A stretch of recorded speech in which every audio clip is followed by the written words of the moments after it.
8:22. Muchas gracias por la preferencia más latina, 96.5 de frecuencia modulada. Así vamos a escuchar en un momento más a la orquesta Alma Latina, pero también tenemos pues la sugerencia en la lectura.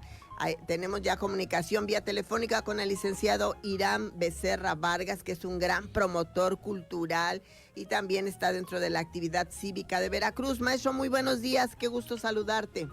Buenos días, mi querida maestra Violeta, un saludo afectuoso para ti y para todos nuestros amigos de Los Rollos del Sábado. Gracias. A ver, platícanos, ¿qué libro nos sugieres leer en estos días? Pues a propósito de estas fechas, fíjense amigos que el día de mañana es 31 de mayo. Así es. Y mañana se van a cumplir 115 años de la salida del general Porfirio Díaz al exilio, precisamente de aquí de la ciudad de Veracruz. Entonces hay una obra muy interesante, muy completa, de un descendiente suyo, que es el doctor Carlos Tello Díaz. Carlos Tello Díaz, además de ser descendiente de Porfirio Díaz, es también descendiente de una familia diplomática de gran abolengo.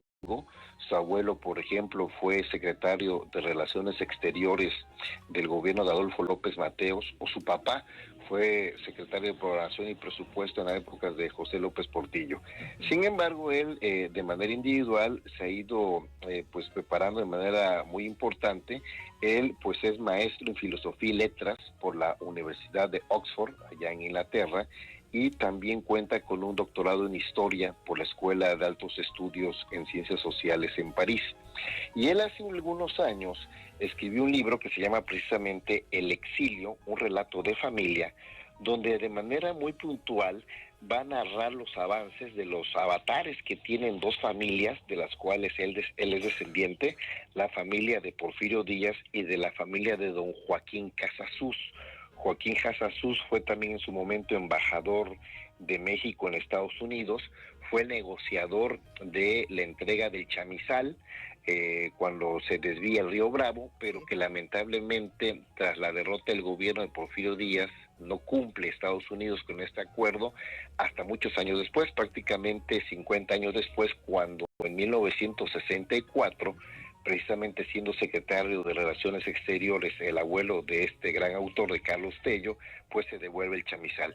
Y entonces es un libro interesantísimo, conformado por 12 capítulos, tiene alrededor de 360 hojas y puede ser adquirido pues todavía en librerías reconocidas ahí del centro histórico, o algunas ediciones anteriores al 2013 se pueden encontrar en estas tiendas donde venden libros antiguos, ¿no? Correcto. Entonces, si me permites, te voy a leer muy rápidamente, querida Violeta, una parte donde habla precisamente de la llegada de Porfirio Díaz aquí en Veracruz. Correcto. Precisamente para vincularlo al acontecimiento del día de mañana, ¿no? Sí. Entonces, lo cito, dice: al llegar a Veracruz en el anochecer, don Porfirio fue recibido por John,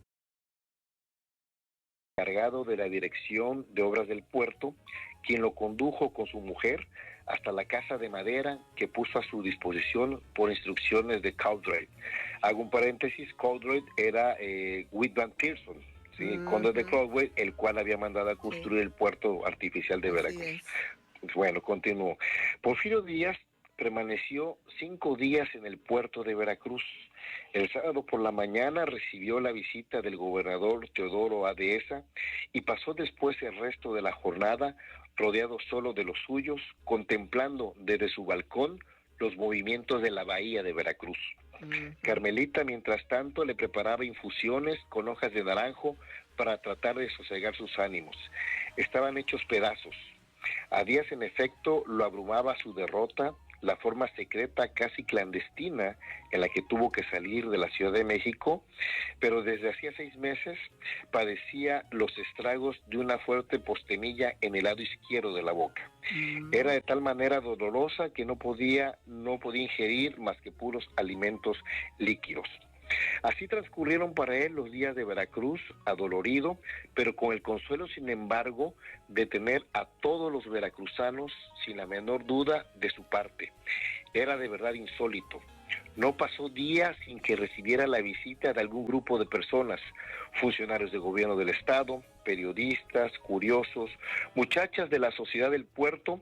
Todas llegaban a visitarlo para manifestarle su solidaridad. A Carmelita, su mujer, le regalaron un libro de cuero con las páginas ilustradas por acuarelas de colores y con las firmas de todas las personas que pasaron por su casa para presentarles sus saludos. Estaba realmente conmovida. Antes de zarpar de Veracruz, llegó también a visitarlos Federico, uno de los hijos del general Díaz. El 31 de mayo, día de la partida del general, un batallón de zapadores se formó fuera de su casa para dar inicio a la ceremonia de despedida. Díaz se mantuvo de pie sobre las escaleras mientras los zapadores presentaban armas.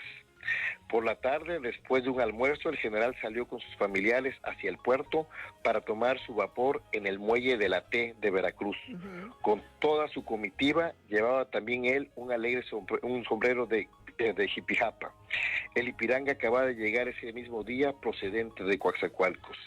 La hospitalidad de Veracruz, el cariño con el que todos lo despidieron fue sin duda muy importante para don Porfirio.